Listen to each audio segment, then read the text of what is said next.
the latter part of the 18th century, a revolution occurred that would change the world forever. However, it wasn't political. The Industrial Revolution had economic and environmental implications that would have a lasting and dramatic effect on the world. On the technology front, the biggest advancements were in steam power.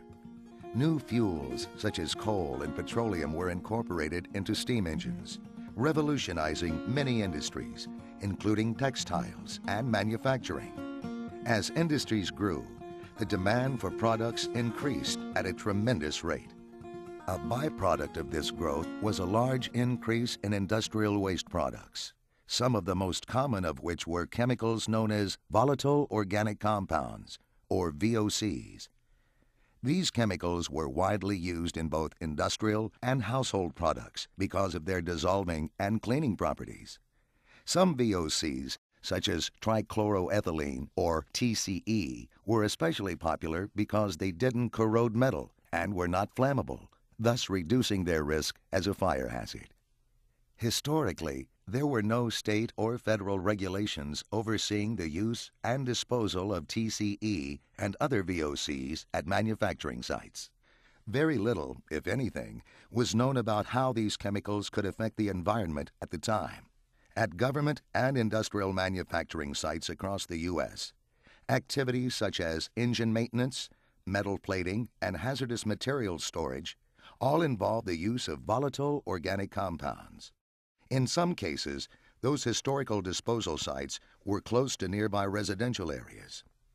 Here's an example of how VOCs might have been stored, used, and disposed at one of these manufacturing locations. This particular facility had a metal plating operation. TCE was stored in underground tanks and used as a cleaning solvent to wash parts on a routine basis. At the conclusion of the washing step, used TCE was discharged from a pipe inside the facility to a drainage area outside.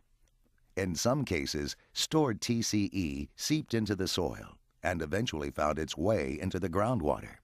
Discharges like this, combined with leaks from drums and underground storage tanks, historically were common sources of VOCs in the environment. This on-site disposal was common practice for both government and industry until the 1970s, when many environmental laws were enacted. Environmental science has come a long way in the last 30 years, and we now realize that VOCs have moved into the groundwater this way in many areas around the country. We also know that once VOCs reach groundwater, they can form a contamination plume.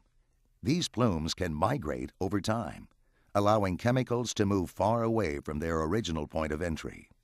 In some cases, site-specific conditions such as soil type, depth to groundwater, type and concentrations of VOCs might prevent them from rising back to the surface. However, if conditions are right, VOCs can move out of the groundwater plume. They can move up through cracks, gaps, or pores in soil and foundations, and into occupied homes and buildings.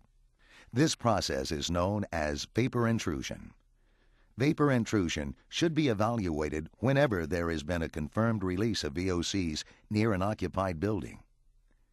Let's look at how vapor intrusion could potentially affect indoor air quality. Over a period of several years, this plume has slowly moved from beneath an industrial location to an off-site area where a housing development exists. These volatile compounds can enter a home or other building through cracks in the basement floors and walls, utility line conduits, and openings around some pumps, to name just a few. For instance, cracks or utility line openings in a concrete slab foundation can provide a pathway for the vapors to enter indoor living spaces. VOC vapors may also collect in a crawl space and find a pathway inside through electrical or plumbing lines. In a basement, large cracks and multiple conduit lines can provide pathways for the vapors to enter the building. Once inside, air moving inside the house can distribute the vapors throughout the living spaces and expose people inside. Breathing these VOCs can potentially pose a risk to human health. The risk varies primarily on which VOCs are present, how much of the chemicals are in the air, and how long a person has been exposed. Fortunately, vapor intrusion is usually not a primary cause of indoor air pollution.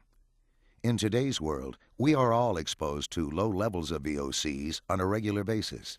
They are found in air virtually everywhere because VOCs are still used in a variety of workplaces and household products, in cleaning compounds, most paints, and in many fuels such as gasoline.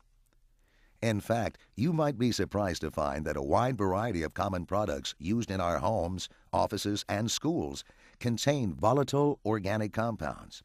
These products, which number in the thousands, include perfumes and hairsprays, shoe polish, mothballs, rug and oven cleaners, paints, lacquers and thinners, paint strippers, pesticides, dry cleaning fluids, building materials and home furnishings, ink and toner cartridges, correction fluids, copy paper, air fresheners, and even common craft materials including glues, adhesives, and permanent markers.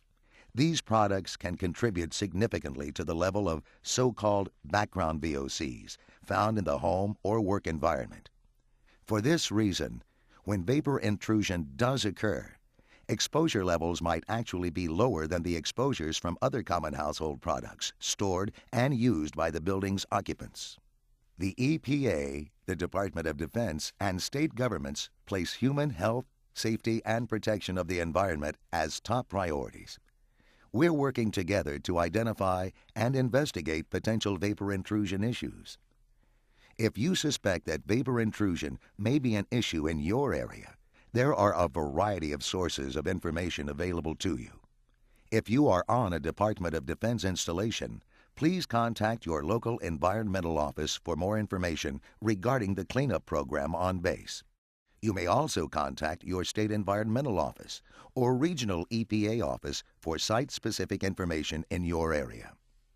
In addition, EPA has developed draft guidance on how to evaluate the potential health risks from vapor intrusion. This and other documents regarding vapor intrusion policy and guidance are available at this website. Additional technical and regulatory guidance is available at the following website. Specific Department of Defense guidance is also available at this website. We evaluate suspected vapor intrusion issues on a case-by-case basis. Please contact your local base environmental office if you have any additional questions. Our environmental, health, and safety professionals are available to assist you.